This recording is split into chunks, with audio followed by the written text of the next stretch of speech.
안녕하십니까. 마지사랑병원의 변재영 원장입니다. 오늘은 뒤꿈치에 생기는 그 통증의 원인인 후종골염에 대해서 한번 설명을 해드릴까 합니다. 뒤꿈치에 생기는 그 통증의 주 원인은 크게 두 가지가 있는데, 하나는 우리가 흔하게 알고 있는 족저근막염이 있고요. 근데 족저근막염은 뒤꿈치 중에서도 발바닥 쪽에 그 통증이라면은, 후종골염은 그 뒤꿈치에 생기는 통증의 원인인데, 주로 그 아킬레스건이 뼈에 가서 붙는 뒤꿈치에 생기는 통증이 후종골염의 주 원인이라고 이해하시면 될 것 같습니다. 잠깐 그림을 보실 텐데요.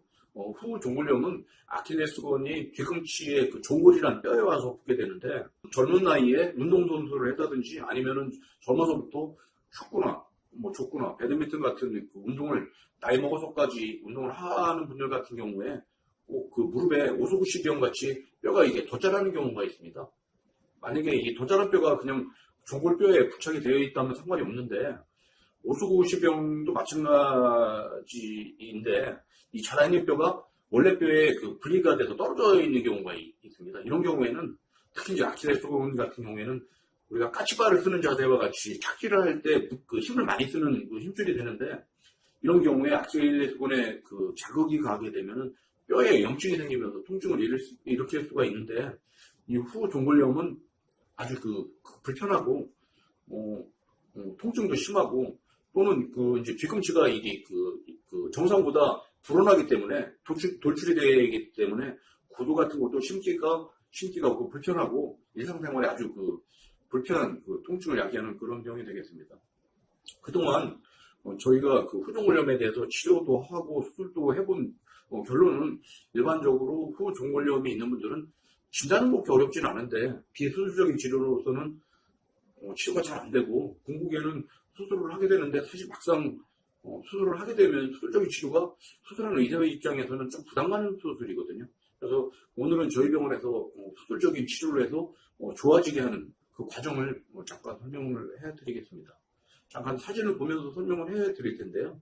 사실 후종골염이 있는 분들을 우리가 이제 외래에 오시게 되면은, 우리가 일반적인 검사, 엑스레이 촬영을 하게 되는데, 엑스레이 찍게 되면 지금 보시는 사진과 같이 정상적인 분들은 그 뒤꿈치 종골이 있는데 아킬레스건이 부착하는 부위에 뼈가 이게 스물싸면서 매끈한 걸 볼 수가 있지만, 후종골염이 있는 분들은 지금 원 안에 보시는 바와 같이 뼈가 자라있고, 또 통증이 있는 분들은 자라있는 뼈가 종골로부터 분리가 되어 있는 경우가 흔합니다. 이런 분들 우리가 이제 MR 촬영을 하게 되면은 뼈도 확인이 되지만, 뼈 주위에 있는 아킬레스건 주위가 부어있고 염증이 있는 것을 쉽게 확인을 할 수가 있게 되겠고요. 이런 분들 같은 경우에 CT 촬영을 하게 되면은 뼈를 우리가 이제 구체적으로 확인할 수가 있는데, CT 검사는 우리가 뼈의 크기나 위치나 개수 같은 걸 우리가 확인하기 위해서 찍게 되는데, 지금 보시는 CT 사진에서도 뼈가 자라있지만, 뒤꿈치 쪽에서 보게 되면 뼈가 하나가 아니고 몇 개가 있는 것을 우리가 볼 수가 있습니다. 그래서 만약에 이제 이런 분들 치료를 할 때 수술을 해야 된다면은, 가능하면은 모든 뼈를 다 제거를 하는 것이 중요할 것 같아요. 이런 분들 같은 경우에 일반적으로 초기에는 저희가 약물이나 소형주사나 주사치료 같은 걸 해볼 수가 있는데, 대부분 저희 병원에 오시는 분들도 다른 병원에서 주사나 약물 치료를 하고 오시는 분들도 많고, 저희도 초기에는 주사나 약물 치료를 하지만 대부분 효과가 없습니다. 그래서 수술적인 치료를 고려하는데, 사실 저희도 초창기 때는 수술하는 게 좀 부담이 갔었습니다. 하지만 일단 염증을 제거를 잘 하고 아킬레스건 봉합을 꼼꼼하게 하면서 수술의 결과가 좋아졌었고요.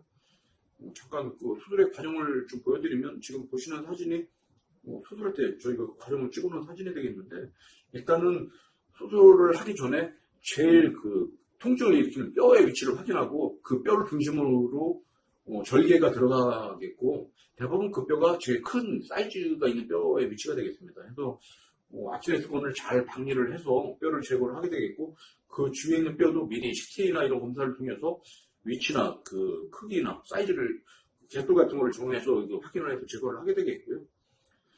수술 중간중간 저희가 엑스레이 장비를 이용해서 제거 여부를 확인하면서 하게 되겠고, 주위에 있는 염증 조직을 제거한 후에 아킬레스건을 원래대로 잘 봉합을 하면서 수술을 마치게 되겠습니다.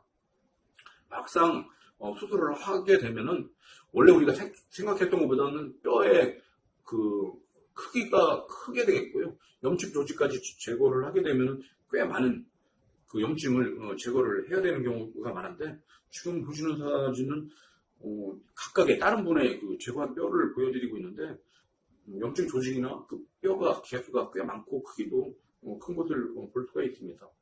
사실 과거에는 이런 후조골염 수술할 때 좀 부담이 갔던 게, 아무래도 아킬레스건을 절개를 해서 그 뼈 조각을 제거를 하기 위해서 방해를 하는 그런 과정이 있고, 다시 봉합을 해야 되기 때문에 그러잖아도 아킬레스건이 운동을 하다 파열이 되는 부분들도 있기 때문에, 사실 아킬레스건에 대한 재손상에 대한 염려가 있었는데, 요즘에는 저희가 콜라겐 주사 같은 걸 이용해서 아킬레스건의 치유도 빨리 낫게 하고 재파열도 줄이는, 예방하는 그런 좋은 치료도 저희가 개발을 해서 사용을 하고 있습니다. 수술을 하게 되면은 보통 이제 수술의 결과를 확인하기 위해서 저희가 이제 뭐 엑스레이나 MRI나 CT를 촬영을 하게 되는데, 지금 보시는 사진은 엑스레이 사진이 되겠고요. 수술 전과 후에 보시면은 자라있던 뼈가 완전히 제거된 것을 엑스레이상에 볼 수도 있고, MR을 찍게 되면 수술 전에 자라있던 뼈뿐만 아니고 아킬레스건 주위에 있는 염증도 제거된 것을 보실 수가 있는데, 지금 보시는 사진이 수술 전과 후에 MR 사진이 되겠습니다.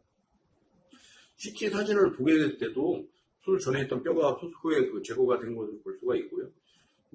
후면에서 찍은 CT상에서도 수술 전에 뼈 조각이 몇 개가 있었던 게 다 제거가 된 것을 볼 수가 있는데, 이 후 종골염의 수술은 환자가 느끼는 그 수술의 만족도가 아주 드라마틱하게 좋아집니다. 수술하기 전에는 꽤 아팠던 분들이 수술하면서 그 통증이 좋아지고 일상생활에 복귀할 때 아주 만족스러운 것을 저희가 많이 경험을 했었고, 그래서 후 종골염으로 비수술적인 치료에 효과가 없는 분들한테는 저희가 수술적인 치료를 적극적으로 권해서 좋은 결과를 얻고 있습니다.